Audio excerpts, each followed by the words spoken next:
23 to 6. As mentioned before, we were lining up an interview with Gillian Skinner, the Health Minister for New South Wales, and we were pretty close to doing it. Looked like we were going to talk to her, and then I think her office remembered that we've had a bit of an ongoing blue with Gillian Skinner about her objections to the research into medicinal cannabis, and they decided to pull the pin on the interview. It is disappointing because what we wanted to talk to her about today is important stuff. There has been a report, some analysis from New South Wales Health that has managed to surface today that says if the $7 co-payment or the watered-down $6 co-payment goes ahead from the Abbott government, it is going to clog up and choke our emergency departments in the hospitals. Now, obviously, the state government is going to wear the brunt of that. If the emergency departments aren't doing what they're supposed to do, the state government will get into strife for it.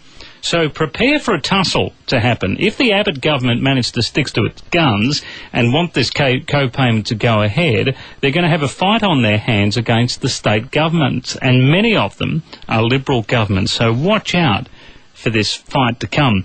New South Wales opposition health spokesman Walter Cord is on the line to have a chat to us. Walt, thank you for your time. Good afternoon, Justin. How did this analysis actually surface? Because we don't normally get to see this, we the public. No, it's an internal document. It's prepared by the Department of Health, and it was presented to the Department of Premier and Cabinet for the Premier. We organized in the Upper House, the Legislative Council, a call for papers, which is due to through a resolution of the House. This is an issue that we're concerned about, and it was the impact of the GP co-payment, the $7 tax. And we sought a resolution of the House, all these documents, and lo and behold, in these documents was the briefing note with the projection and the modelling prepared showing what the impact would be on emergency departments in New South Wales. Well, as you see it, what do you think this impact is going to be? Well, it's going to give me your view on it. Well, it's going to choke and flood New South Wales emergency departments because people, pensioners, people with lots of kids, large families, people in low socioeconomic areas will not be able to pay the extra $7, and they will go to their ED, emergency department. Yeah. And they'll present with category 3 and 4s, and that's things like asthma, things that they would normally see their GP with. Now, you understand, these are people who are living day to day, who are doing it tough, and who, in fact, $7 a visit makes a difference to them. So this is conservative modeling. It's based on $6, not $7, which is what the federal government is proposing. And we are upset that the health minister and the premier are absolutely silent on this. If I was the health minister, I'd be on the phone to my federal counterpart demanding that New South Wales not get this. We are the largest state health system in Australia. Yeah. Well, and far be it from me to read from statements by Gillian Skinner, but she has said that she has written, I will quote you here, quote her here, I have written to my federal counterpart regarding the potential introduction of the GP co-payment. Still don't know whether she likes it or not, but she has written a letter. Well, Justin, I heard that comment today, and I put in a Freedom of Information request, and I'm going to find out what she actually says in that letter, and if, in fact, she has actually written to him.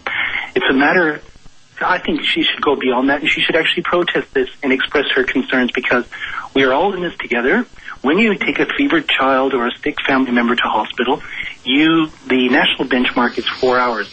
Now, we're looking at, the AMA says that it could go to 6.5 hours. Okay. So there is an impact. A selfish thing is there's an impact on everyone else in the community. So when you go to an emergency and you want treatment, it's going to take longer for everyone there.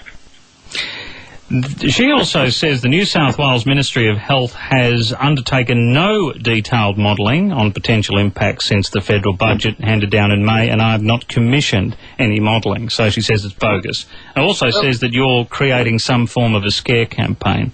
Well, I reject all of that, and this document here is actually dated May the 5th, prepared May the 2nd, dated May the 5th, and these documents were presented to the Parliament by the Ministry for Health. So it's from our own department. It's not me creating it. It's the New South Wales Health Department creating this advice to the Premier, because this was floated by the National Commission of Audit in early May, and several days afterwards, the Department of Health, based on a request from the Premier's office, sought this information. So it's here, and it's actually prepared by the This is prepared for New South Wales Treasury. I'm quoting from the document here. Yeah. And we've released it publicly. It's their document. I don't know why she's saying this. It is her document, straight up and down. No problem. Thank you very much, Walt. Good talking to you. Lovely. Thank you for your time. Walt's Court, New South Wales opposition spokesperson. I'd like to ask Gillian Skinner those questions too. And apparently she wanted to chat to people today, but she doesn't like us for some reason and decided to pull out on the interview that we were trying to put together. Anyway, that's her choice. If she doesn't want to talk about it, I'm not going to read any more from her statement. But she does say that Labor is creating a form of scare campaign. I actually reject that because Walt's Court is right. The report has come out. Now, you don't have to agree with the report, but it is a New South Wales health report that says that we're going to overload our emergency departments if this co-payment goes ahead. Keen on your thoughts? Give me a bell, 1313.